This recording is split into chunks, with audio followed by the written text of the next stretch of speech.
નમસ્કાર. આપણે વ્યક્તિગત ભિન્નતાના ચેપ્ટરમાં આવેગિક બુદ્ધિમત્તા એટલે શું એ વિશે ચર્ચા કરતા હતા. આવેગ કોને કહેવાય, બુદ્ધિ કોને કહેવાય અને આવેગિક બુદ્ધિમત્તા એટલે શું એના વિશે આપણે ચર્ચા કરી, જે તમને યાદ કરાવી દઉં. મારા ખ્યાલ મુજબ જે વિદ્યાર્થીઓ ઓનલાઈન ભણે છે, તો હું એવું માની લઉં છું કે એ લોકો જોબ કરતા હશે, અથવા તો મારો કહેવાનો મતલબ એમ છે કે ખાલી તમે ભણતા નહીં હોય, જે લોકો રેગ્યુલર સ્ટુડન્ટ છે એની જેમ તમારે કોઈ બીજી જવાબદારી હશે.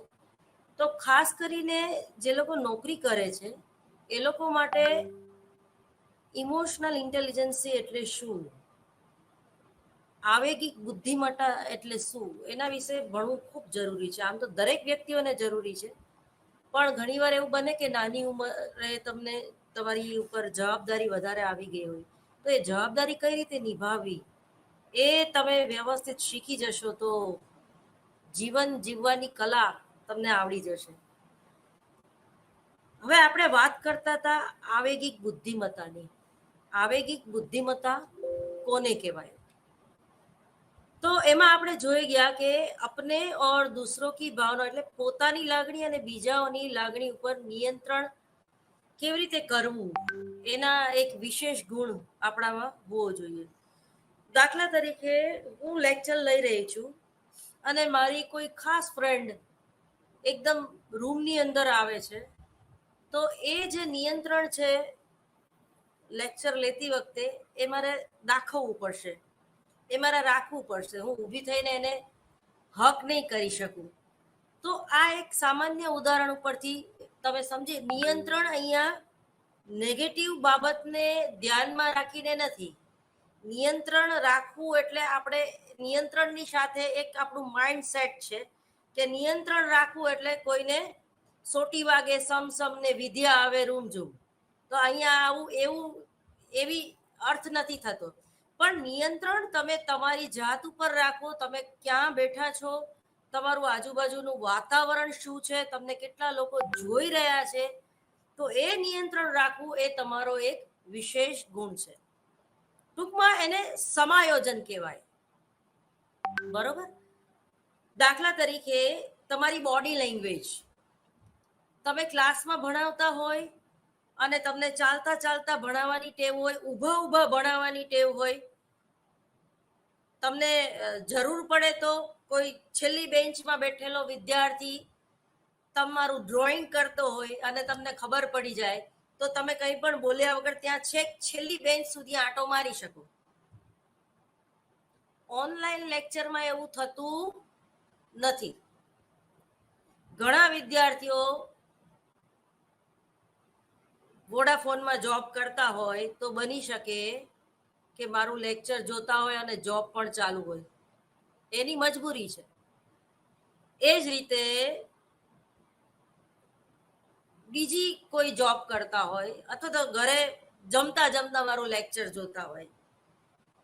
પણ આ ઇમોશનલ ઇન્ટેલિજન્સી ના કહેવાય, કારણ કે જ્યારે તમે કોઈ પણ કાર્ય જે છે એ મન, વચન અને કર્મથી જોડાવવાની.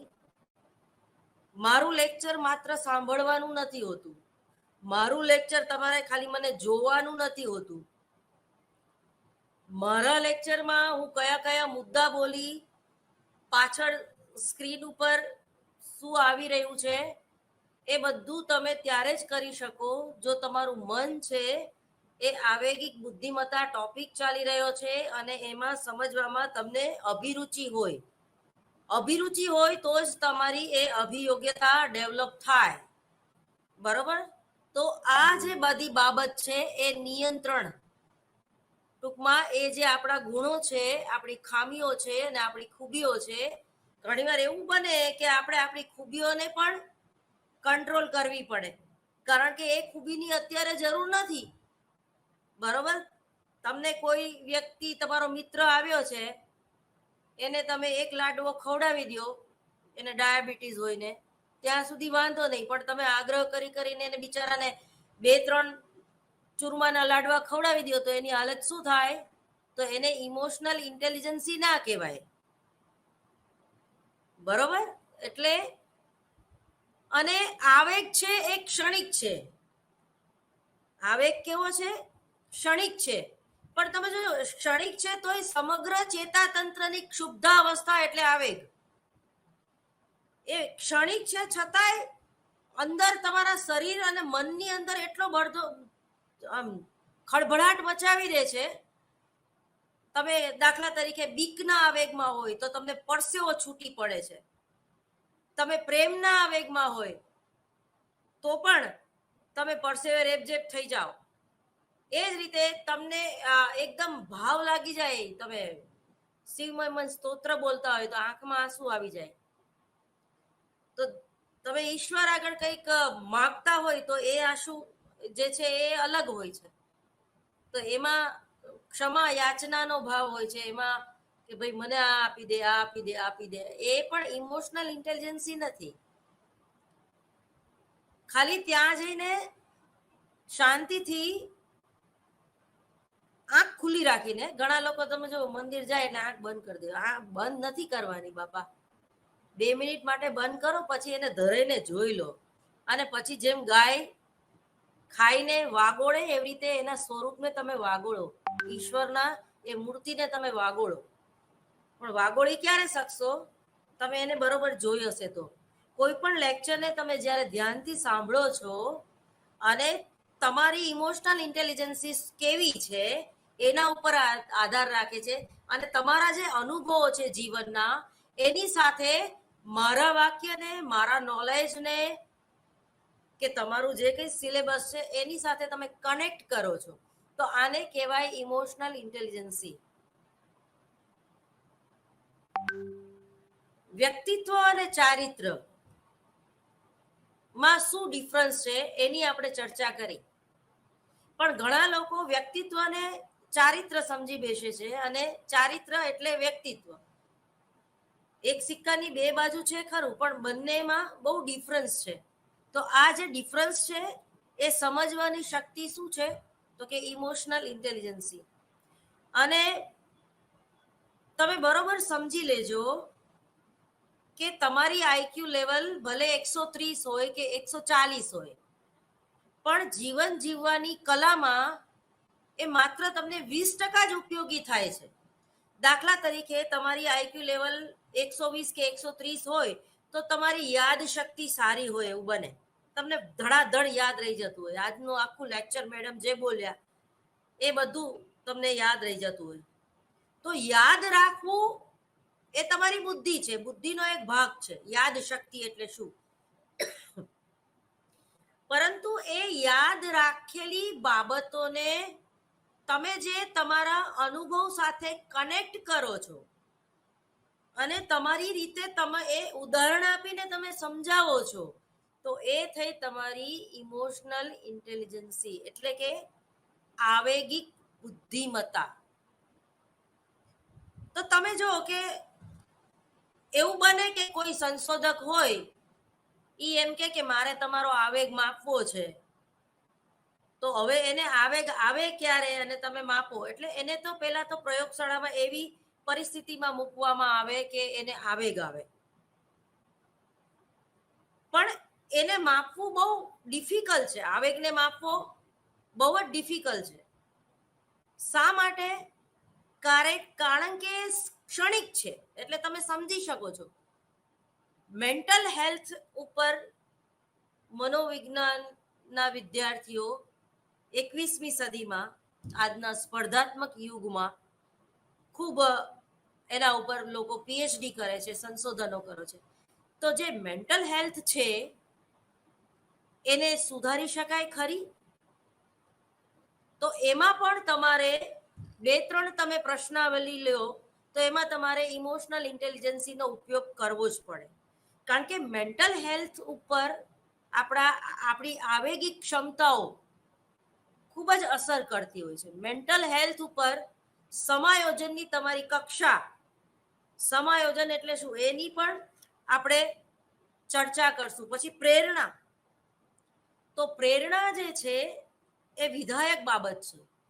અને અહીંયા આપણે જે ઇમોશનલ ઇન્ટેલિજન્સી વિશે વાત કરવાના છીએ, જે થોડી ઘણી થઈ ગઈ છે, તો એના વિશે પણ આપણે પ્રેરણા અને આવેગ, યાદ શક્તિ, એ જ રીતે બુદ્ધિ તો છે જ.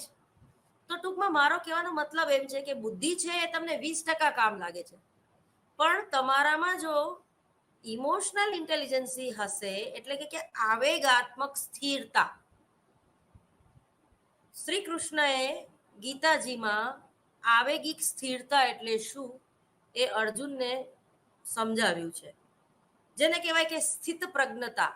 સ્થિત પ્રજ્ઞના શું લક્ષણો છે એ બાબત જે વાત કરવામાં આવે છે એના વિશે પણ આપણે જરાક જોઈ લઈશું. આ પણ આપણે ભણી ગયા કે भावना, बुद्धि और इसके संबंध, એટલે કે भावना એ इमोशनल किसी व्यक्ति किसी वस्तु पर निर्देशित होने वाली इंटेलिजेंसी फीलिंग है. હવે જો ફિલિંગ કેવી છે એ બહુ લોંગ આપણે તમે જીરવી ના શકો. તમે લાંબા સમય સુધી ક્રોધમાં જ રહી શકો? નથી રહી શકતા. તમે લાંબા સમય સુધી પ્રેમમાં રહી શકો? નથી રહી શકતા. કરુણાનો ભાવ તમે લાંબા સમય સુધી દાખવી શકો? તો એના માટે તમારે એની પ્રેક્ટિસ કરવી પડે, એની ટેવ પાડવી પડે. તમે જો આપણે ખરેખર આપણી ઇમોશનલ ઇન્ટેલિજન્સીનો વ્યય કરીએ છીએ. શેમાં વ્યય કરીએ છીએ? તો કે મોબાઈલમાં, ટૂંકમાં સોશિયલ મીડિયામાં. ફેસબુક આવી ગયું એમાં, કે વેબ સિરીઝ આવી ગઈ, કે સવારે અર્થ વગરનું ગુડ મોર્નિંગ લખવું, બપોરે પ્રેરણાનું ઝરણું કોકને પાસ કરવું, અને રાત્રે પછી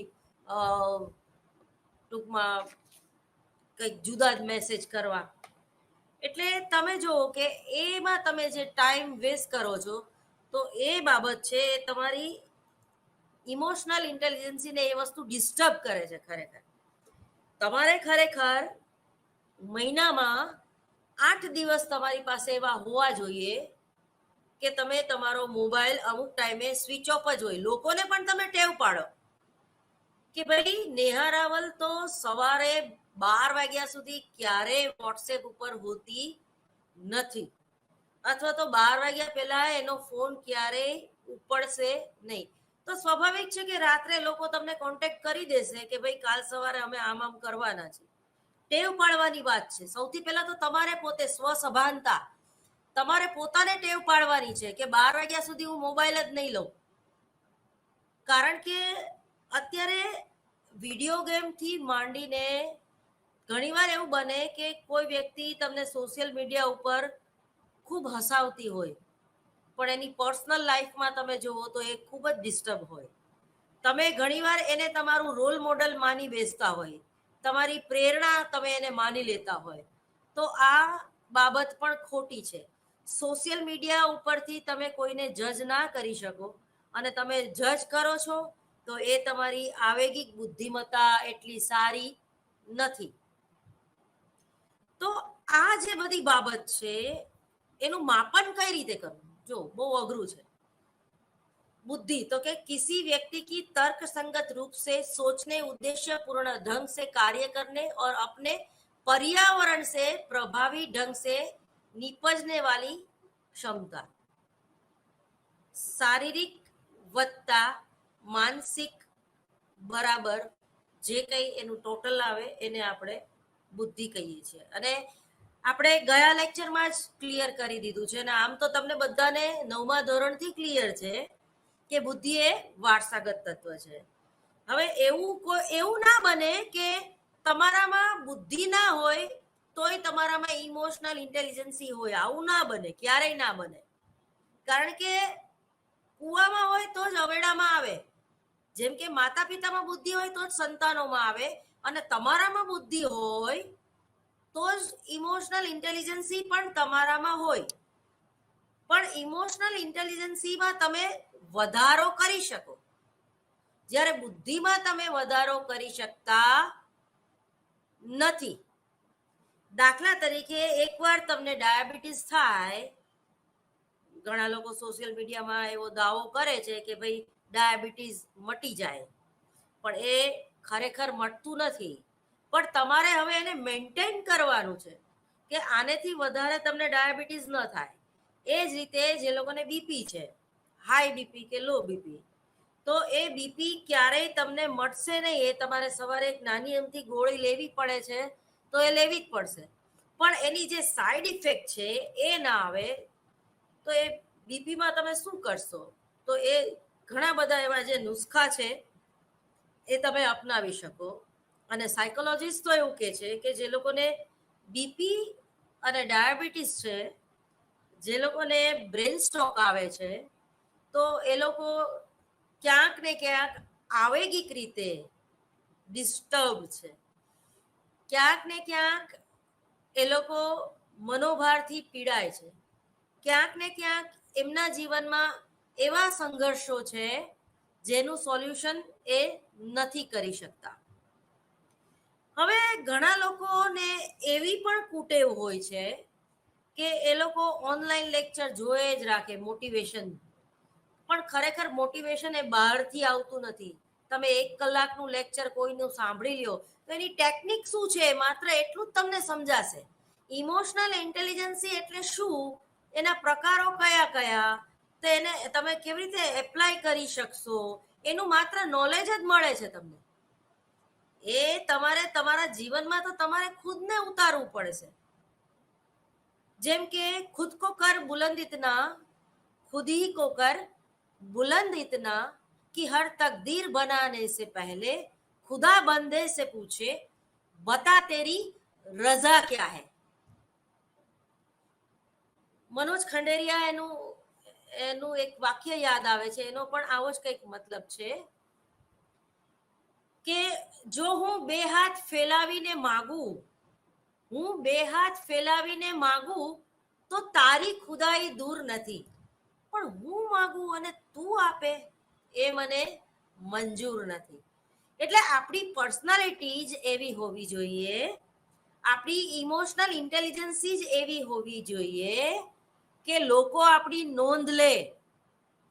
આપણી બોડી લેંગ્વેજ એવી હોવી જોઈએ કે સામેની વ્યક્તિ આપણને સમજી શકે કે આપણને શું ગમે છે અને શું નથી ગમતું.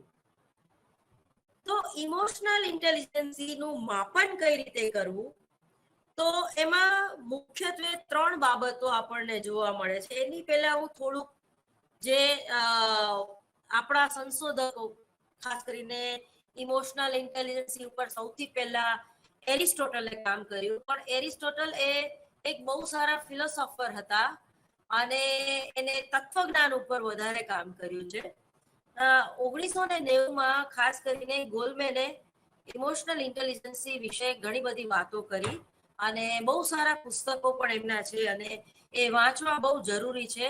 હું તમારા વાલા વિદ્યાર્થીઓને નમ્ર વિનંતી કરું છું કે તમે ઇમોશનલ ઇન્ટેલિજન્સી વિશે થોડુંક એ વાંચીને આવો તો તમને આ જે દ્રષ્ટિકોણ છે, હું જે બોલું છું એ વધારે ક્લિયર થશે.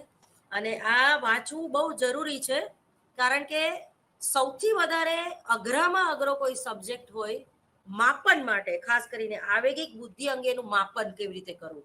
બુદ્ધિનું તો માપન થઈ શકે કે ભાઈ આનામાં 120 બુદ્ધિ લબ્ધિ છે, પણ ઇમોશનલ ઇન્ટેલિજન્સીનું માપન કરવું એ ખૂબ જ એટલે ખૂબ જ અઘરું છે.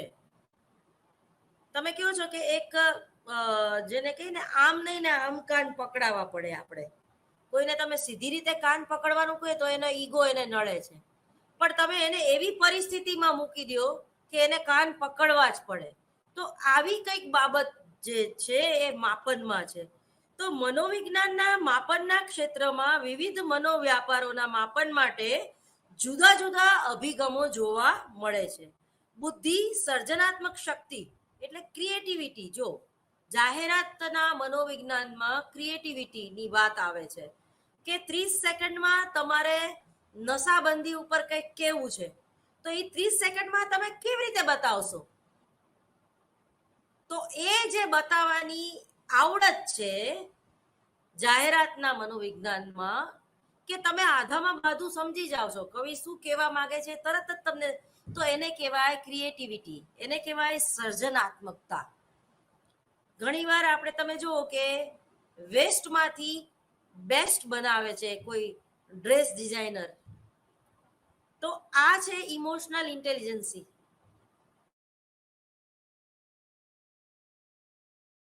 પેલામાં જોતા હશો કે જે દરજી કપડાં સીવે છે એમાંથી જે નાના નાના ટુકડા જેને આપણા અમુક દરજીઓ ફેંકી દે છે અથવા તો એનું ગોદડું બનાવવું, તો એ પણ ક્રિએટિવિટી છે.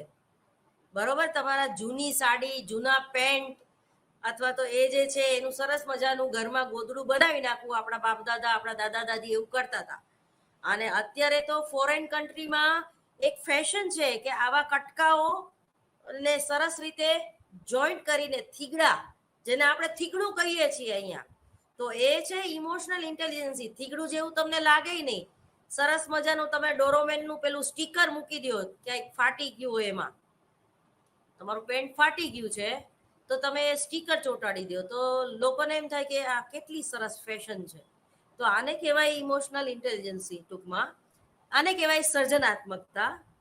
જેવી માનસિક શક્તિઓ અને ક્ષમતાઓના માપન માટે કસોટીઓ વિકસાવવામાં આવી છે. જો કે 100% આ બધી કસોટીઓ સક્સેસ નથી ગઈ, પણ ન મામો કરતા કાણા મામા સારા એના જેવી વાત છે. ત્યારે શક્તિ કસોટીઓ અથવા તો કર્તૃત્વ કસોટીઓ કહે છે. જો કોઈ વ્યક્તિ આવેગમાં હોય ને તમે એને સમજી ન શકો એવું ના બને. આવેગમાં હોય એ વ્યક્તિ સખણી રહે જ નહીં. કેવી રીતે? કારણ કે એકદમ કાલે જેમ કે પાકિસ્તાન અને ભારત વચ્ચેની મેચ હતી, તો એમાં તમે જો કેટલી પબ્લિક હતી ઓડિયન્સમાં, તમે જોઈ શકો છો. તો આ વસ્તુ શું બતાવે છે? એક જાતનું એ વસ્તુ સાથે ઇમોશનલ ઇન્ટેલિજન્સી એટલે એટેચમેન્ટ. બરોબર, ઘણા પાકિસ્તાનીઓ પણ ભારત જીતે તો એમાં સટ્ટો રમે છે. એ જ રીતે અહીંયા પણ એવા ઘણા હિન્દુસ્તાની છે જે પાકિસ્તાન જીતે એવું ઈચ્છે છે. તો આ બધી જ, દાખલા તરીકે અપરાધના મનોવિજ્ઞાન સાથે ઇમોશનલ ઇન્ટેલિજન્સી મહદઅંશે જોડાયેલી છે. કોઈ વસ્તુને તમે મેન્યુપ્લેટ કરો છો, જ્યારે અર્થનો અનર્થ કરો છો, તો એ છે નિષેધાત્મક લાગણી.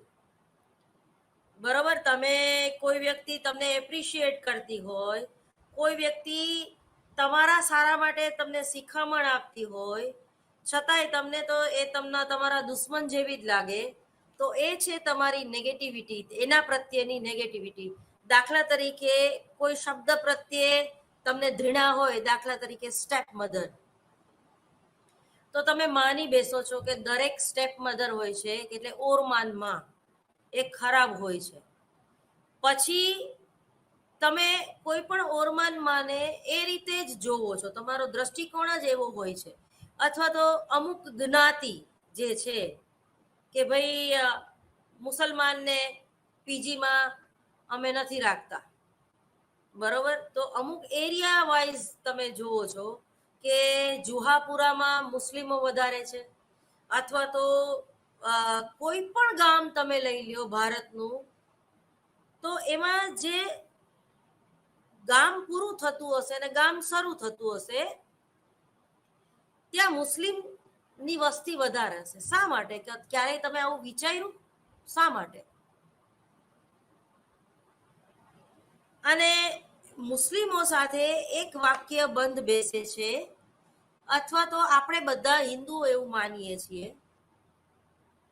કે મુસ્લિમ એટલે કે જનુની પ્રજા, એ જનુની હોય છે. અથવા તો તમે જો એ લોકોના તાજિયા નીકળે તો એ લોકો પોતાની જાતને હેન્ટર મારે છે, એ લોકો ગિલ્ટી છે. તો હવે ગિલ્ટી કેમ છે? તમે ક્યારે આના ઉપર એક સંશોધન કરવા જેવું છે. જે લોકોને પીએચડીમાં રસ છે, જે લોકોને એમફિલ કરવું છે, કોઈ સબ્જેક્ટ ના મળતો હોય, તો આ એકદમ તદ્દન નવો સબ્જેક્ટ તો નહીં હોય, કદાચ કે કર્યું પણ હોય, પણ મારા ધ્યાનમાં નથી આવ્યું કે કોઈ આના ઉપર કંઈ સંશોધન કર્યું હોય. તો આમાં ઇમોશનલ ઇન્ટેલિજન્સીની કસોટીનું તમે ઉપયોગ કરીને એમાં સમાયોજનની પણ કરી શકાય. તો જે લોકો નોનવેજ ખાય છે, તો એ લોકો વધારે પડતા ક્રોધી હોય છે. ઇવન જે લોકો લસણ ડુંગળી ખાય છે તો એ લોકોમાં ટૂંકમાં તામસી પ્રકૃતિનો ભાવ વધારે હોય છે. એટલે એ લોકો વધારે પડતા આવેગિક હોય છે. અને એ આવેગ કેવો છે? નિષેધાત્મક આવેગ. એ લોકોને વારંવાર ક્રોધ આવી જતો હોય, વારંવાર ગાળો બોલી, વારંવાર કોઈનું અપમાન કરવું, વારંવાર હિન્દુઓને પ્રતાડિત કરવા. તમે જો એવી ઘણી ન્યૂઝ ચેનલો પણ છે, નામ તો મારે ના બોલાય, કે જે કોઈ એક પક્ષની જ ફેવર કરતું હોય. તો આને શું કહેવાય? પૂર્વગ્રહ. તો પૂર્વગ્રહ છે, પૂર્વગ્રહ એટલે પહેલેથી તમે જે માની લીધું છે. તો તમે પૂર્વગ્રહથી પીડાતા હોય તો સંશોધન કરી શકો? ના કરી શકો. પૂર્વગ્રહ એક આવેગ છે, એક ભાવ છે, જે તમને સત્ય તરફ ક્યારેય નહીં લઈ જાય. પણ મનોવલણ તો પણ એ પણ ધીમે ધીમે બદલાય છે. તાત્કાલિક મનોવલણ નહીં બદલાય, રાતોરાત નહીં બદલાય. તમે ગમે એટલું પીએચડી ના સ્ટુડન્ટ હશો, 2 વાર પીએચડી થઈ ગયા હશો, પણ તમારા જે બાલ્યાવસ્થાના અનુભવો છે, અથવા તમારા માતા પિતાએ તમને જે સંસ્કાર આપ્યા છે કે આપણેથી નોનવેજ ન ખવાય, આપણેથી મુસલમાનના ઘરમાં જઈને પાણી ન પીવાય, આપણેથી હરિજનને ન અડાય, તો આ જે છે એ પૂર્વગ્રહ છે. બધા મુસલમાન સરખા નથી હોતા, બધા હરિજન સરખા નથી હોતા, કોઈ પણ જ્ઞાતિના બધા જ લોકો માથાભારે નથી હોતા. પણ આપણે ઘણીવાર એક એવું લેબલ જે લગાડી દે છે કોઈ વ્યક્તિ, પરિસ્થિતિ કે વસ્તુ ઉપર, તો એ છે પૂર્વગ્રહ. તો અહીંયા આપણે જે વાત કરતા હતા, બધા વસ્તુનો શા માટે ઉલ્લેખ કરું છું? પૂર્વગ્રહ છે, સમાયોજન છે, મેન્ટલ હેલ્થ છે, પછી જેને કહી કે બુદ્ધિ છે. તો આ બધા ઉપર તમારી જે આવેગાત્મક બુદ્ધિમત્તા છે એ અસર કરે છે. એટલે એના ઉપર રિસર્ચ કરવું એ આપણી નૈતિક ફરજ છે. હું તો એવું માનું છું. તમારે જો સંશોધન કરવું જ હોય તો આવેગિક બુદ્ધિમત્તા ઉપર તમે સંશોધન કરો. તો આજના આ સ્પર્ધાત્મક યુગને, આજે 21મી સદી એ 20મી એક સદી છે. આપણે કોરોના જેવા મહાભયંકર બીમારીમાંથી અત્યારે પાસ થઈ રહ્યા છીએ. અને તમે જુઓ કે આપણે એ કોરોનાથી પણ ટેવાઈ ગયા. શરૂઆતમાં તમે જુઓ ઇમોશનલ ઇન્ટેલિજન્સી કેવી હતી? કોરોના નામ સાંભળીને આપણને ડર લાગવા માંડતો હતો. જેના હસબન્ડ ડોક્ટર હતા તો એની પત્ની એને બહાર ઊભી, ડોક્ટર ડ્યુટી ઉપરથી ઘરે આવે ને પીપી કીટ બહાર જ કાઢવાની અને એના ઉપર ડોલનું પાણી છાંટવાનું. તો આ શું છે? નેગેટિવિટી છે કે ભાઈ મને કોરોના થઈ જશે તો એ હોસ્પિટલમાંથી કોરોના લઈને આવ્યા. તમે ચીવટ રાખો, બરોબર છે, પણ હવે આ કક્ષાએ પહોંચ્યા ને આટલા અનુભવો પછી. એટલે અનુભવ એ આપણો સાચો મિત્ર છે. અનુભવથી જ આપણું વ્યક્તિત્વ જે છે એનું ઘડતર થાય છે. એટલે કે અનુભવથી જ આપણી ઇમોશનલ ઇન્ટેલિજન્સી છે એનું પણ ઘડતર થાય છે. એટલે સાવ બિંદાસ થવાની જરૂર નથી. કારણ કે તમે જો હવે સરકારે થાકી ગઈ, પેલું મોબાઈલ ઉપર માસ્ક પહેરી અને દૂરી બાખૂબી બનાએ રખે વગેરે. હવે એ રિંગટોન નથી આવતા, કારણ કે એ રિંગટોન સાંભળીને આપણે કંટાળી ગયા અને સરકારે કંટાળી ગઈ. હવે તમને કોઈ પોલીસ વચ્ચે ઉભા રાખીને એમ નહીં કે માસ્ક તમે કેમ નથી પહેર્યું, બરોબર? કારણ કે કઈ કંટાળી ગયા. અને હવે એ તમારી આગળ નોલેજ છે જ. નોલેજ હોવું એ તમારી બુદ્ધિ છે. અને એ નોલેજ તમારે કર્મમાં મૂકવું. આજે તમે માસ્ક પહેરીને ફરો તો એ તમારી ઇમોશનલ ઇન્ટેલિજન્સી છે. પણ ઘણીવાર આપણે એવું માની બેસીએ છીએ કે ભાઈ 99માંથી 70 જણા માસ્ક નથી પહેરતા એટલે આપણે નહીં પહેરવાનું, કારણ કે આપણે પહેરી તો ગાંડા જેવા લાગી. કોક આપણને એમ કે આ તો કેવો વેદ્યો કે કેવો ચીકણો છે. તો આવું જે વિચારવું અને માસ્ક ના પહેરવું એ ઇમોશનલ ઇન્ટેલિજન્સી નથી. એ સમાજ અને લોકો તમારી ઉપર હાવી થઈ ગયા છે, બરોબર? કે ભાઈ કોઈ નથી પહેરતું એટલે મારે નહીં પહેરવાનું. તો આ જે આપણી માનસિકતા છે, આ જે આપણું મનોવલણ છે, એ મનોવલણ ને આપણે ફોલો ના કરવું જોઈએ, કારણ કે હજી કોરોના ગયો નથી, એના ન્યૂઝ આવવાના ઓછા થઈ ગયા છે, લોકોનું મરવાનું મૃત્યુનું પ્રમાણ ઘટી રહ્યું છે. અને હવે પછીના કોરોનામાં જેને 1 કે 2 વાર કોરોના થઈ ગયો છે, એ લોકોમાં રોગ પ્રતિકારક શક્તિમાં ઘટાડો જોવા મળે છે.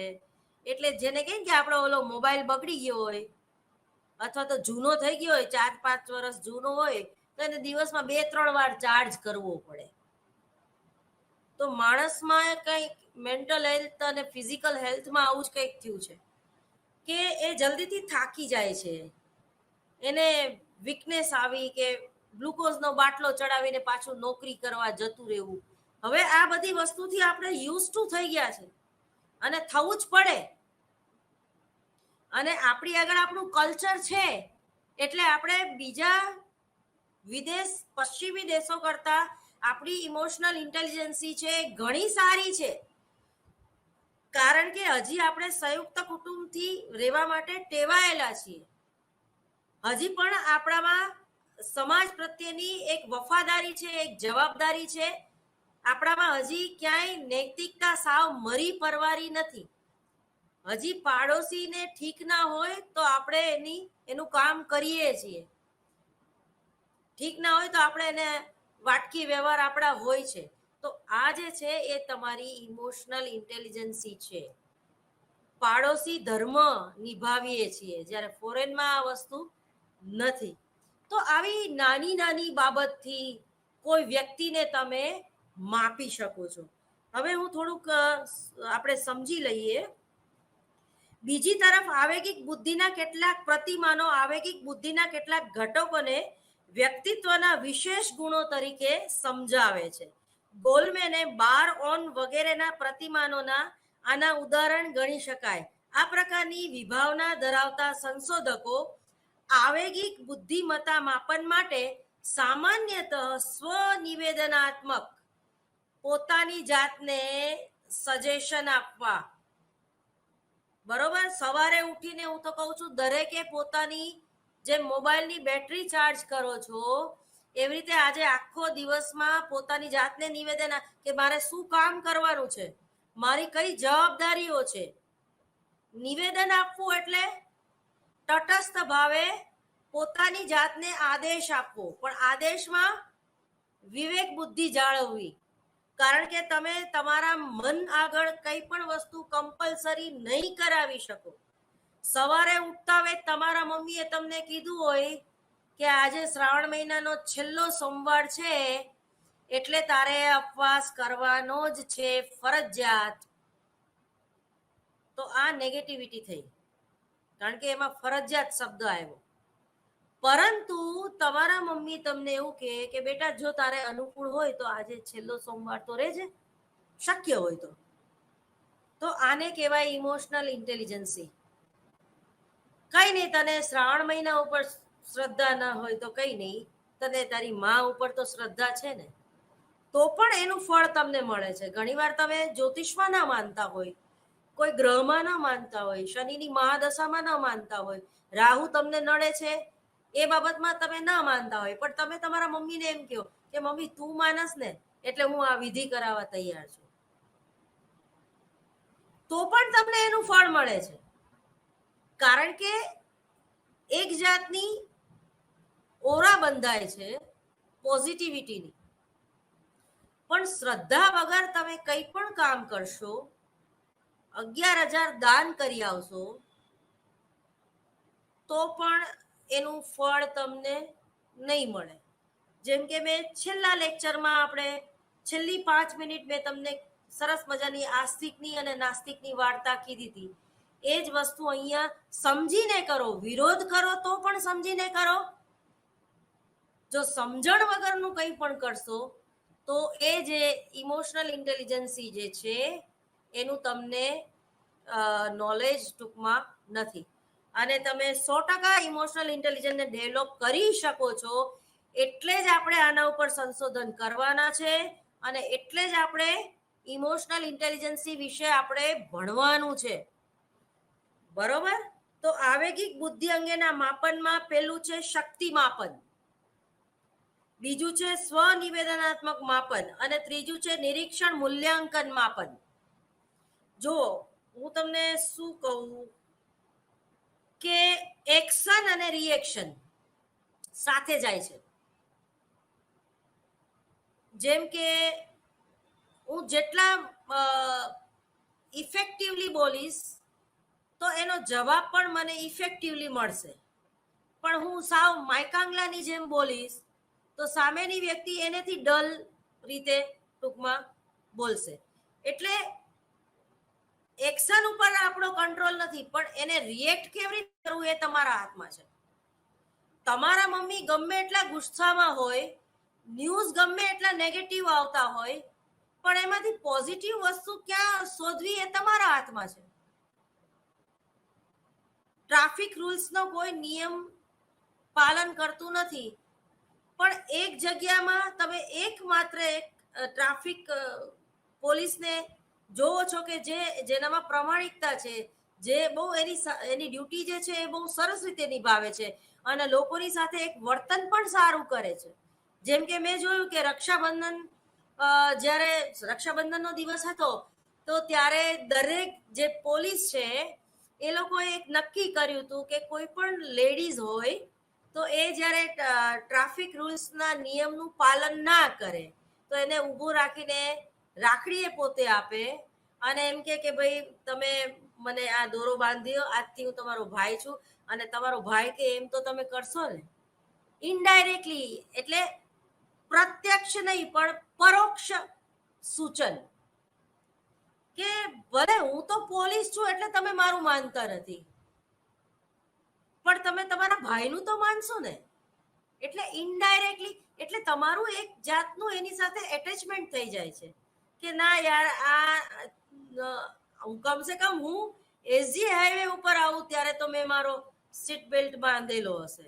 પછી એ તમે સારી ટેવમાં એક જગ્યાએ તમે કંઈક સારું કરો અને એનું પરિણામ અંદરથી તમને બહુ સારી ફિલિંગ આવશે. તમે જો, તમે જ્યારે ટ્રાફિક રૂલ્સનું એક નાની બાબતનું સરસ રીતે પાલન કરો છો તો અંદરથી હાઇપોથેલેમસ કેન્દ્રમાંથી એક જાતનું દ્રવ્ય જવે છે જ્યારે તમે ખુશ હોવ છો, જ્યારે તમે કંઈક પ્રામાણિકતા, નૈતિકતા કે કંઈક સારું કામ કરો છો કે ક્યાંક કોઈને ઉપયોગી થાવ છો, તો એ જે છે એ હાઇપોથેલેમસ કેન્દ્રમાંથી એક જાતના દ્રવ્ય જવે છે, એનું નામ હું ભૂલી ગઈ, યાદ આવે એટલે હું વચ્ચે કહું છું, પણ એનેથી તમને સુખની લાગણી થાય છે ટૂંકમાં. અને એ સુખની લાગણી થાય એટલે એ સુખની લાગણીને તમને વારંવાર ઉશ્કેરવાનું મન થાય છે. ઉશ્કેરવાનું મન એટલે આવેગમાં સુખનો આવેગ, બરોબર, કે યાર મજા પડે છે યાર, આ તો ટ્રાફિક રૂલ્સનો નિયમ, ભલે 5-10 મિનિટ આપણે ઊભું રહેવું પડે તો પેલું જાહેરાત કેટલી સરસ આવે છે, આપણે એને જોઈને ટાઈમ પાસ ના કરી શકીએ? અથવા તો કોઈ ભિક્ષાવૃત્તિથી વળેલી વ્યક્તિ હોય તો એને તમે સારી રીતે સમજાવી ના શકો કે તું ભણેશ, તારે ભણવું જોઈએ, અત્યારે તારી ઉંમર ભણવાની છે, તારે આ ભિક્ષા માંગવાની જરૂર નથી વગેરે. તો આ જે હેલ્પફુલ સેવાભાવ, અથવા તો તમે પ્રોફેસર હોય કે શિક્ષક હોય તો તમારું જ્ઞાન તમે કોઈને આપીને પણ, અથવા તો એને ગિલ્ટી ફીલ કરાવો કે તું આ બહુ ખોટું કરસ, તને અત્યારે નહીં, આ તારો સમય અને શક્તિનો વ્યય થાય છે તારો. પછી તમને આ જાતની જ્યારે ટેવ પડી જાય છે ત્યારે તમને જીવન જીવવાની એક ખરેખર મજા પડી જાય છે.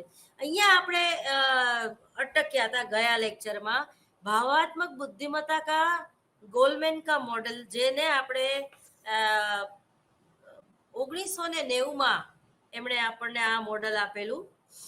તો હવે ખાસ કરીને શક્તિ માપનમાં કેટલીક એવી કસોટીઓનો સમાવેશ થાય છે, ગોલમેન કહે છે કે જેમાં આવેગિક બુદ્ધિની શક્તિ મોડેલને અનુસરે છે, બરાબર. એટલે શક્તિ માપન અંતર્ગત નીચેની કસોટીઓનો સમાવેશ, જેમાં કઈ બહુ ઘટક આવેગિક બુદ્ધિ તુલના, આ ખરેખર શરૂઆતમાં આનો ઘણો ખરો ઉપયોગ થયેલો. આવેગિક બુદ્ધિમત્તાની એક શક્તિ કસોટી છે જે માયર અને સેલોવે ડેવિડ કેરુસો દ્વારા વિકસાવવામાં આવી હતી. તેમણે આવેગિક બુદ્ધિની વિભાવનામાં સંજ્ઞાત્મક બુદ્ધિ, જો સંજ્ઞાત્મક બુદ્ધિ એટલે શું કહું આગળ, બુદ્ધિના ઘટક પર વધુ ભાર મૂક્યો. તેથી આવેગિક બુદ્ધિના માપન માટે સ્વનિવેદનાત્મક સાધનોને બદલે બુદ્ધિ કસોટીઓની જેમ કર્તૃત્વ આધારિત સાધન વિકસાવ્યું. આ તુલનામાં કુલ 12 સામર્થ્ય કસોટીઓ છે જે મુખ્યત્વે 4 ઘટકોનું માપન કરે છે. તમે આઈએએસ ની એક્ઝામ દો, તમે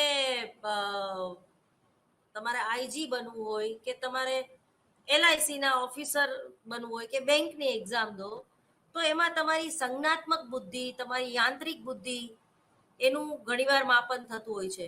તમારી ગાણિતિક બુદ્ધિ, કોયડો ઉકેલવાની તમારી તાકાત, તમારી નિર્ણય ક્ષમતા, તમે ક્યારે કેવો તમારે નિર્ણય લેવો જોઈએ. તો તમને વાયવામાં પણ આવું પૂછવામાં આવે કે ભાઈ તમારે તમારી હાઇપોથિસિસ આ હતી અને આ હાઇપોથિસિસનો તમે સ્વીકાર કર્યો. ટૂંકમાં તમે એવું માનતા હતા કે આવેગિક બુદ્ધિમત્તા અને મેન્ટલ હેલ્થને કોઈ સંબંધ નથી, પણ અમુક બાબતમાં એવું પરિણામ આવ્યું કે મેન્ટલ હેલ્થને અને આવેગિક બુદ્ધિમત્તાને સંબંધ નથી. તો તમને એવું નથી લાગતું કે ક્યાંક તમારે ડેટા કલેક્શનમાં લોચા પડ્યા હોય, અથવા તો તમે કઈ આંકડાશાસ્ત્રીય પદ્ધતિનો ઉપયોગ કરેલો? બરોબર, ઘણીવાર કસોટીઓ હોય છે એ પ્રામાણિક થયેલી નથી હોતી, તો એવી કસોટીઓ લેતા તમારે વિચાર કરવો જોઈએ અથવા તો ટાળવું જોઈએ. તમને હું બરોબર એક નાનું ઉદાહરણ આપું તો, જ્યારે તમે ગાડી સ્ટાર્ટ કરો છો, 4 વ્હીલ હોય કે 2 વ્હીલ હોય, એ સ્ટાર્ટ કરો છો ત્યારે તમારે ચાવીની જરૂર પડે છે. ચાવી વગર તમે ગાડી સ્ટાર્ટ નહીં જ કરી શકો. ચાવી તમારે અડધી કલાક ખોવાઈ ગઈ હોય તો ગોતવી પડે, તમે પરસેવે રેબઝેબ થઈ જાઓ, અપસેટ થઈ જાઓ, ત્યાં સુધી તમારે શોધવી પડે. ચાવી ન મળે ત્યાં સુધી ગાડી સ્ટાર્ટ નહીં થાય. હવે એકવાર ગાડી સ્ટાર્ટ થઈ ગઈ પછી તમારે ચાવીને જોઈ રાખવાની જરૂર ખરી? જવાબ ના આવશે. તો મેન્ટલ હેલ્થ એટલે કે માનસિક સ્વાસ્થ્ય અને ઇમોશનલ ઇન્ટેલિજન્સીને 100% લેવા દેવા હોય જ છે. તો અહીંયા તમારે આ બે સબ્જેક્ટના કમ્પેરિઝન સ્ટડી ન લેવા જોઈએ, અને તમે લ્યો તો પણ તમારે એમાં રિગ્રેશન મેથડનો ઉપયોગ કરવો જોઈએ. રિગ્રેશન મેથડ એટલે શું? તો કે છે કે આવેગિક બુદ્ધિમત્તા જો તમારી સારી હોય તો તમારું માનસિક સ્વાસ્થ્ય પણ સારું હશે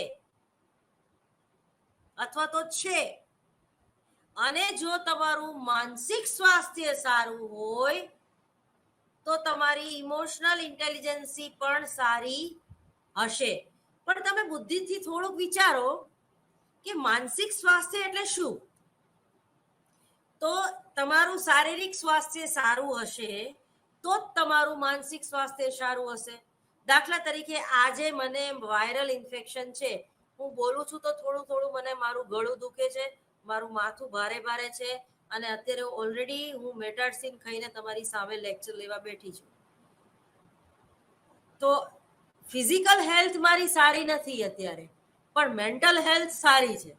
પણ હા, મેન્ટલ હેલ્થ ઉપર એની અસર તો પડે જ, પણ અહીંયા મારામાં એક નિયંત્રણનો ગુણ છે, ઇમોશનલ ઇન્ટેલિજન્સી. અને એ મને ભણવામાં અભિરુચિ છે અને અભિયોગ્યતા છે, એટલે મને ખાંસી આવશે તો હું કદાચ એને કવર કરી શકીશ, એને રોકી શકીશ. તો આ થઈ ઇમોશનલ ઇન્ટેલિજન્સી. તો અહીંયા આપણે વાત કરતા હતા માનસિક સ્વાસ્થ્યની. તો એવું બને કે તમારું માનસિક સ્વાસ્થ્ય સારું ના હોય, તમે ડિપ્રેશનમાંથી પાસ થતા હોય, તમે મનોભારથી પીડાતા હોય, તમે તમારા જીવનમાં કુસમાયોજન એટલે શું? તો કે સમાયોજન તો નથી જ સાધતા, પણ ઉપરથી લોકોને ડિસ્ટર્બ કરવા, વાતાવરણ ખરાબ કરવું. કોઈ વ્યક્તિ એવી સ્ટાફ રૂમમાં આવીને બેસે કે એવા વિષય ઉપર એ બોલે કે તમને એમ થાય કે આ હવે કાગડો આવ્યો, કાં કરશે, આપણે આપણો રસ્તો કરી લઈ. ટૂંકમાં સમાયોજન એટલે વાતાવરણ બદલી લેવું. તો આપણે ઊભા થઈને લાઇબ્રેરીમાં જતા રહી, અથવા તો એની સામે આર્ગ્યુમેન્ટ કરી. તમારી આગળ બે જ રસ્તા છે, પણ તમારે આર્ગ્યુમેન્ટ નથી કરવી, કારણ કે ભેંસ આગળ ભાગવત જેવું છે. તો ત્યાં તમારે તમારી ઇમોશનલ ઇન્ટેલિજન્સનો ઉપયોગ કરવો જોઈએ, કારણ કે તમને તમારી વેલ્યુ હોવી જોઈએ કે તમે ગમે એટલું સમજાવો છો, પણ સામેની વ્યક્તિ સમજવા તૈયાર જ નથી, કારણ કે એ કુસમાયોજનની પ્રક્રિયા એટલે ડિપ્રેશનમાંથી પાસ થઈ રહી છે, અથવા તો એ મનોભાર અનુભવે છે, એ સંઘર્ષમય પરિસ્થિતિમાં છે.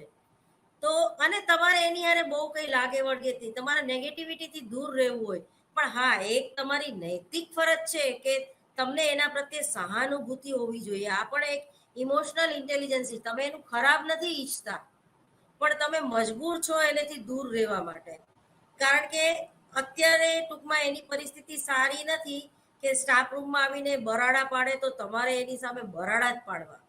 તો આ જે છે માનસિક સ્વાસ્થ્ય છે, એ જો જોખમરૂપ હોય તો તમે આવેગિક રીતે સ્થિર નથી, એ હકીકત છે. પરંતુ જો તમે આવેગિક રીતે સ્થિર ન હોય તો 100% તમારું માનસિક સ્વાસ્થ્ય સારું ન જ હોય. સમજ્યા તમે આ રિગ્રેશન મેથડ? પણ તમારે અહીંયા પરિકલ્પના કેવી કરવાની છે? તો કે માનસિક સ્વાસ્થ્યને અને આવેગિક બુદ્ધિમત્તાને કોઈ લેવા દેવા નથી. તો અહીંયા જે છે એમાં બહુ ઘટક આવેગિક બુદ્ધિનો, એ તુલાનો એટલે કે કસોટીનો આપણે ઉપયોગ કરવો જોઈએ, જેને કહેવાય છે MEIS. આવેગિક બુદ્ધિની એક પ્રકાર છે. તેણે આવેગિક બુદ્ધિની વિભાવનામાં સંજ્ઞાત્મક બુદ્ધિના ઘટક પર વધુ ભાર મૂક્યો છે. તેથી આવેગિક બુદ્ધિના માપન માટે સ્વનિવેદનાત્મક સાધનને બદલે બુદ્ધિ કસોટીઓની જેમ કર્તૃત્વ આધારિત સાધન વિકસાવ્યું છે. આ તુલનામાં કુલ 12 સામર્થ્ય કસોટીઓ છે, જેમાં મુખ્ય 4 શક્તિ ઘટકોનું માપન કરવામાં આવે છે. હવે એમાં છે આવેગિક ઓળખ, પ્રત્યક્ષીકરણ અને અભિવ્યક્તિ. આ કસોટીમાં ચહેરાઓ, સંગીત, જુદી જુદી સરસ મજાની વાર્તાઓ, પ્રતિમાઓ પરથી આવેગિક પ્રત્યક્ષીકરણનું એનાલિસિસ. તમે જો તમે ગમે તે ભાષાના જાણકાર હોય, એટલે કહેવાનો મતલબ એમ છે, તમે ગુજરાતી બોલતા હોય, ઇંગ્લિશ બોલતા હોય કે સ્વાહિલી બોલતા હોય, પણ તમારા આવેગ તો સરખા જ હોય છે. તમે કોઈને બોડી લેંગ્વેજ ઉપરથી સમજી શકો છો કે એ ક્રોધના આવેગમાં છે.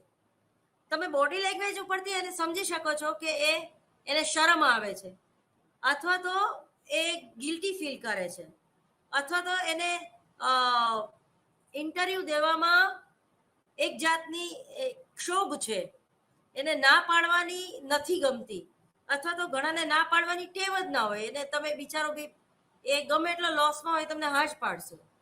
તો આ જે છે એ ચહેરાઓના હાવભાવ ઉપરથી ખબર પડે છે. એ જ રીતે તમારી ઇમોશનલ ઇન્ટેલિજન્સીમાં દાખલા તરીકે પેલા ગીતમાં ક્લિયર થાય છે, तुम अगर मुझको न चाहो तो कोई बात नहीं, मगर किसी और को चाहोगी तो मुश्किल होगी. તો આ જે છે ભાષા, ગીત, કે તમે ગીત એવું પસંદ કરો કે તમે એને સીધી રીતે કંઈ ના કહી શકતા હોય, પણ આડકતરી રીતે તમે એને કહી દે. દાખલા તરીકે સલમાન ખાનનું મેને પ્યાર કિયા પિક્ચર આવ્યું હતું, તો એમાં એ બધાની હાજરીમાં પેલી હિરોઈનને આઈ લવ યુ કહેવા માટે મથે છે, કારણ કે એકલો જ્યારે હોય છે ત્યારે એ કઈ જ નથી શકતો, એ કંઈક ને કંઈક કોક ને કોક એને આડું આવે છે. તો એ સરસ મજાનું ગીત ગાય છે, આતે જાતે હસતે ગાતે ના ના ને ના ઇંતજાર વગેરે. મારું ગળું ખરાબ છે, બાકી ગાતું. તો આ જે શબ્દો, ગીત, વાક્યો જે છે એમાં પણ ઇમોશનલ ઇન્ટેલિજન્સી છુપાયેલી છે કે ભાઈ તુમ અગર મુझको ન ચાહો તો કોઈ બાત નહીં, એટલે હું ત્યાં સુધી તને માફ કરી શકીશ, પણ જો પછી સ્પેર વ્હીલમાં તે કોઈ બીજા કોઈને તું લાઈક કરસ એટલે મને રિજેક્ટ કરીશ તો મુશ્કેલ હોગી વગેરે વગેરે. તો એના ઉપરથી પણ તમે કોઈ વ્યક્તિની ઇમોશનલ ઇન્ટેલિજન્સી છે, કોઈની ડાયરીમાં કંઈક ટપકાવેલું હોય તો એના વિશે તમે, દાખલા તરીકે હું 2 હાથ ફેલાવીને માગું તો તારી ખુદાઈ દૂર નથી, પણ હું માગું અને તું આપે એ મને મંજૂર નથી. એટલે ઈશ્વર આગળ પણ ઘણીવાર કોઈ વ્યક્તિ જે છે એ માગે નહીં એવું બને. એ જ રીતે ખંડેર ઇતની બુલંદ હે તો ઇમારત કેસી હોગી. ખંડેર એટલે જે જૂની ઇમારત છે, દાખલા તરીકે અશોકનો શિલાલેખ, અથવા તો અહીંયા રાણકી વાવ, અથવા ઝૂલતા મિનારા. તો ખંડેર ઇતની બુલંદ હે કે ખંડેર અવસ્થામાં છે આ કિલ્લો. દાખલા તરીકે લખતર તમે જાઓ તો ત્યાં સરસ મજાનો કિલ્લો છે રાજાનો. ધાંગધ્રા જાઓ તો સરસ મજાનું મ્યુઝિયમ છે ને એ કિલ્લો છે. પોરબંદરમાં જાઓ તો છે મ્યુઝિયમ. તો ખંડેર ઇતની બુલંદ હે તો ઇમારત કેસી હોગી. ઇન્દિરા ગાંધી જે છે એ ગઢપણમાં પણ કેટલા સુંદર લાગતા, તો એ એના યંગ એજના હશે ત્યારે કેવા લાગતા હશે. એક સવાલ છે. તમે જો જૂની હિરોઈનો અત્યારે પેલા રિયાલિટી શોમાં આવે છે, જેમ કે હેલન, એ જ રીતે આશા પારેખ, એ જ રીતે મુમતાજ. તો એ જે છે એ તો એ લોકો ગરડા છે છતાં કેટલા સુંદર લાગે છે. તો ખંડેર ઇતની બુલંદ તો ખંડેર ઇતની બુલંદ હે તો ઇમારત કેસી હોગી, એટલે જ્યારે એ લોકો યંગ એજમાં હશે ત્યારે એ કેવા લાગતા હશે એમ. એ જ રીતે દાખલા તરીકે તમારું ચારિત્ર કેવું છે. તો તમે કંઈક કવિ અને લેખક હોય, અથવા તો તમે ભલે કવિ અને લેખક ન હોય પણ એક સારા પ્રેક્ષક હોય, તો તમારી ડાયરીમાં તમે કંઈક તમને જે ગમતું હોય એ તમે ટપકાવેલું હોય, તો પણ તમારી ઇમોશનલ ઇન્ટેલિજન્સી કેવી છે એનો તમને ખ્યાલ આવે છે. દાખલા તરીકે રાહી શરાબ પીને દે મસ્જિદ में बैठकर या वो जगह ले चल जहां खुदा न हो. बरोबर, राही शराब पीने दे मस्जिद में बैठकर या वो जगह ले चल जहां खुदा न हो. ઈશ્વર તો બધે છે, એ આપણને જોઈ રહ્યો છે. એટલે તમે મંદિરમાં આવો અને ડાયા ડમરા થઈ જાઓ, એ કેવું છે તો કે સ્મશાન વૈરાગ્ય જેવું.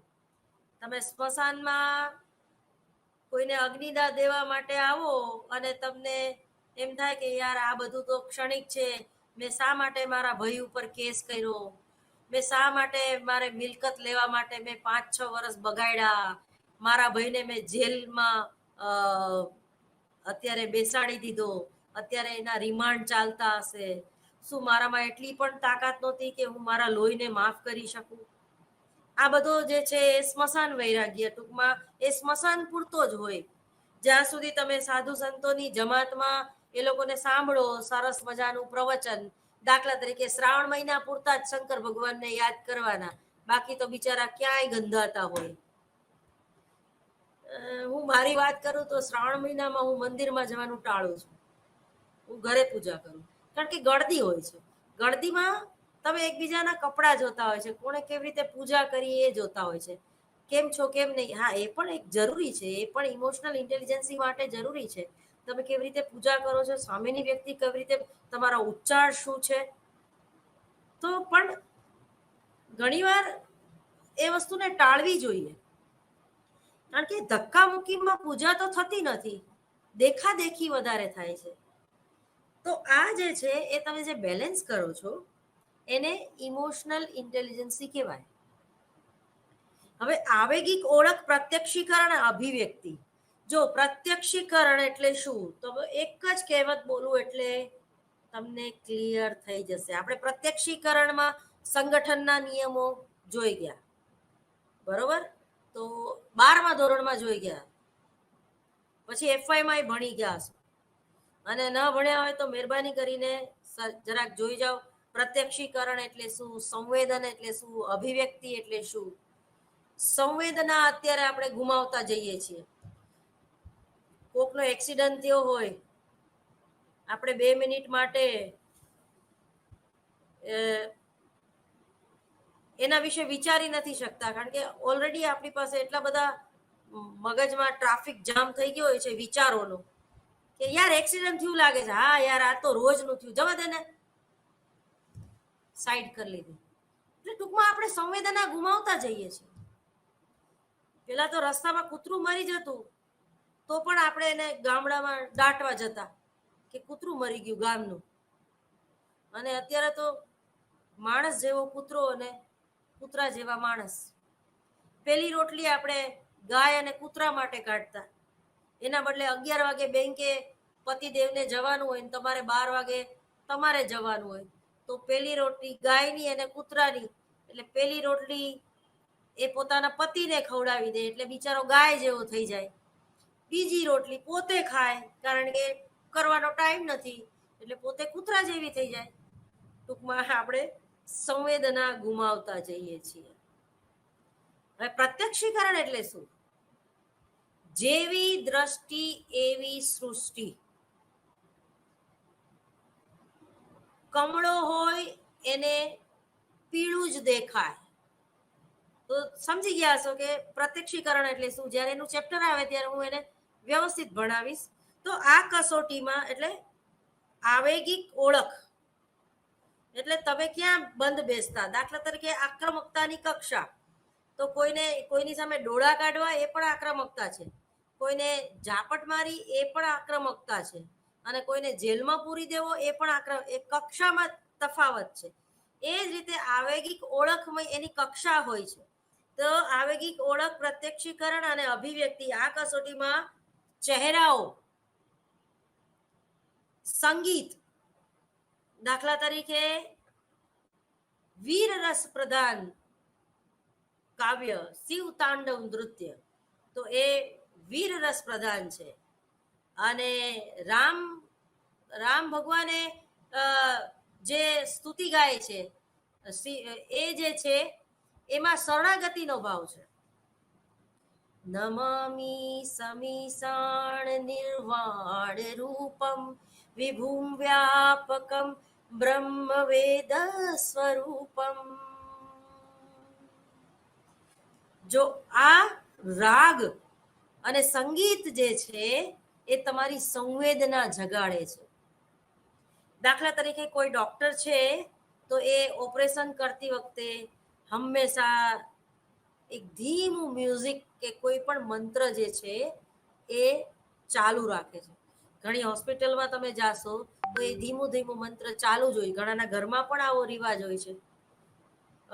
ઓમ ગંગ ગણપતયે નમઃ, ઓમ ગંગ ગણપતયે નમઃ. દાખલા તરીકે પેલા કોઈ શિક્ષક ક્લાસમાં આવે તો આપણે નમસ્તે બધા એક સાથે સરસ મજાનું બોલવા. ગુરુ બ્રહ્મા ગુરુ વિષ્ણુ ગુરુદેવો મહેશ્વર ગુરુ સાક્ષાત પરબ્રહ્મ તસ્મૈ શ્રી ગુરુવે નમઃ. તો આ એક પ્રાર્થના છે, ગુરુ વંદના. એનેથી એક આખા પોઝિટિવ વાઇબ્રેશન જે છે એ ક્રિએટ થાય છે, અને ગુરુ અને શિષ્ય વચ્ચેનો જે સંવેદનાનો સંબંધ જે છે એ ડેવલપ થાય છે. આ છે ઇમોશનલ ઇન્ટેલિજન્સી. ખાલી આપણા બાપ દાદા કઈ ગાંડા નહોતા કે પ્રાર્થનાનું એટલું મહત્વ હતું પેલાના જમાનામાં, બરોબર. ઘણા અમે તો જ્યારે નાના હતા ત્યારે તો અમે આ બોલતા, ભારત અમારો દેશ છે, બધા ભારતીયો મારા ભાઈ બહેન છે, હું મારા દેશને ચાહું છું, બરોબર. તો અત્યારે ક્યાં આપણે આ બોલાય છે. અસત્યોમાં સદગમય તમસોમાં જ્યોતિર્ગમય મૃત્યોર્માં અમૃતમ ગમય. હવે ક્યાં બોલાય છે આવું? નથી બોલાતું.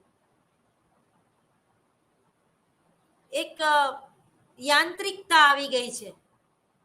પેલા આપણે આપણા ગળાથી એ બોલતા, અને આપણા સંગીતના ટીચર હોય એ સરસ મજાનું હાર્મોનિયમ વગાડતા, અને તબલા, અને કોઈ સરસ છોકરી જે છે મોનિટરે નક્કી કરેલી, જેનું ગળું ભગવાને સારું આપ્યું છે, એ સરસ મજાનું ગીત ગાતી. હવે તો કેવું છે કે ચાલુ કરી દો, ઇતની શક્તિ હમે દેના દાતા, મન કા વિશ્વાસ કમજોર હોના. હવે આ પેલું ટેપ રેકોર્ડમાં વાગે છે કે મોબાઈલમાં વાગે છે, ત્યારે આપણે શું કરતા હોય છે, ક્યાંક વિચારોમાં ચડી જાય છે, કારણ કે આપણે જે હોઠ ફફડાવાની અવાજ જ નથી નીકળતો. શું મતલબ છે આ પ્રાર્થનાનો? કઈ જ મતલબ નથી. તો મન, વચન અને કર્મથી પ્રાર્થના કરો તો એ તમને ફળે, અને તો તમે તમારી ઇમોશનલ ઇન્ટેલિજન્સી છે એને ડેવલપ કરી શકો. વાર્તાઓ. હવે તમે જુઓ કે આપણે જંગલનો રાજા કોણ? તો આપણે બધા એમ જ માની છે કે સિંહ. સિંહ એ જંગલનો રાજા છે, અને લગભગ 100 માંથી 90 વિદ્યાર્થીઓ ને જે વાક્ય પૂર્તિ વાક્ય લખ્યું હોય, એક હતો રાજા, પણ એ જંગલમાં રહેતો હતો. પછી એ 2-4 જુદા જુદા પ્રસંગો, એને શિકાર કર્યો થી માંડીને, એને પાણી પીધું ને એ ગરડો થઈ ગયો, ને પછી એને બાળક 4 સિંહણ આવીને વગેરે વગેરે. પણ કોઈ વિદ્યાર્થી જ્યારે એવું લખે છે, કારણ કે અહીંયા જે પેપર છે એને છૂટ આપી છે, જંગલનો રાજા કોઈ પણ હોઈ શકે, વાંદરો પણ હોઈ શકે, અને હાથી પણ હોઈ શકે. તો જે વ્યક્તિ આવું આ રીતે વાર્તા લખે છે કે જંગલનો રાજા હાથી, તો એ છે એની ક્રિએટિવિટી છે. તો આ જે બધી બાબત છે એ તમારી ઇમોશનલ ઇન્ટેલિજન્સીમાં વધારો કરે છે, અને એનું જે માપન છે એની જે જુદી જુદી તુલનાઓ છે, એમાં આવેગિક ઓળખ, પ્રત્યક્ષીકરણ અને અભિવ્યક્તિ. બીજું છે વિચારોમાં આવેગિક સરળતા. ત્રીજું છે આવેગિક સમજણ, અને આવેગિક વ્યવસ્થાપન. વ્યવસ્થાપન ખૂબ જ જરૂરી છે. તો આ જે બધી બાબત છે એમાં માયરનું પ્રદાન આવેગિક બુદ્ધિ કસોટીમાં ખૂબ જ મહત્વનું છે. વધુ આવતા અંગે નમસ્કાર.